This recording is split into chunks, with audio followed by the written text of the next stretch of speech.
Southeast Asia is a very challenging market for rooftop solar. It's really important to describe the differences between countries like Australia, the UK, the US versus the type of markets in Southeast Asia. And I'm going to put Philippines aside because Philippines is more liberalized and more like Australia, the US, UK. In Australia, we have a wholesale electricity market, and the choice of generation is made from least cost dispatch. Generators bid into the market and then dispatch according to their cost profile. And in Southeast Asia, they typically, countries are made up of single buyer utilities.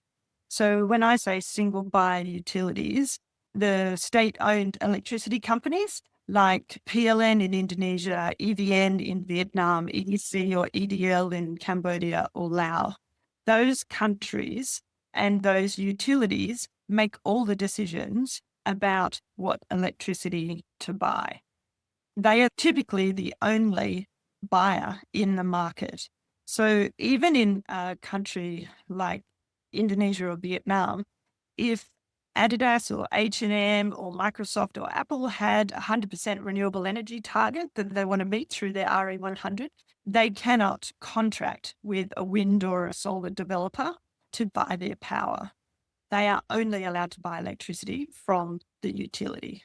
Those single buyers typically make their decisions through the government, and that's through a process of the power development planning process. Different countries have different names, but in Vietnam, Laos, Cambodia, it's the power development plan, and Thailand also. They're typically made for 10 to 20 years, and they're updated maybe every 5 years. The government is making decisions about which technology mix they will have in their system. They would typically do a system planning and look at the least cost, but also look at all the different contracts and the deals that are already in place. And then they make their decisions on the generation mix for their country. And then the utility will go ahead and either proceed with the contracts they already have or sign new contracts. In some cases, they're through state-owned enterprises, and sometimes they're through IPPs, independent power producers, or it's a mix of both. For both the state-owned enterprises and the IPPs, it's the power purchase agreement that underwrites the investment that is made. So unlike Australia, where you've got a wholesale electricity market and it's about competition and price, in these countries, typically it is through a state guaranteed power purchase agreement. And those power purchase agreements are typically for 20 to 30 years. They underwrite the investment that either the state-owned enterprise or the independent power producers will make in that technology. Often those contracts have 80% take or pay. That means that either it's like a capacity availability, or even if they know that they will get paid, even if the utility doesn't want to buy that electricity. So these markets are very different to the markets in Australia. And as a result, a lot of the decision making is strongly held by the government.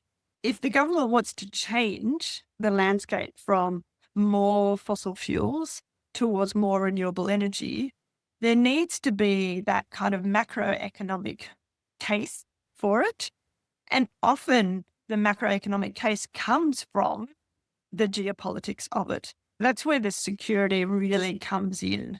If you're dependent on importing fuel, and then you have something like the Ukraine crisis and the energy crisis impact from that, then you start to realize that the power systems are very dependent on a volatile fossil fuel market, particularly the oil and gas market. Energy independence and the ability to not depend on fossil fuel imports becomes a really important factor.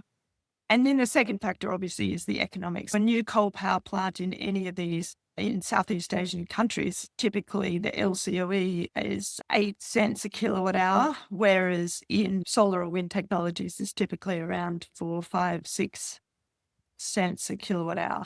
The economics of it and the security of it, given the structure of the market, is really important.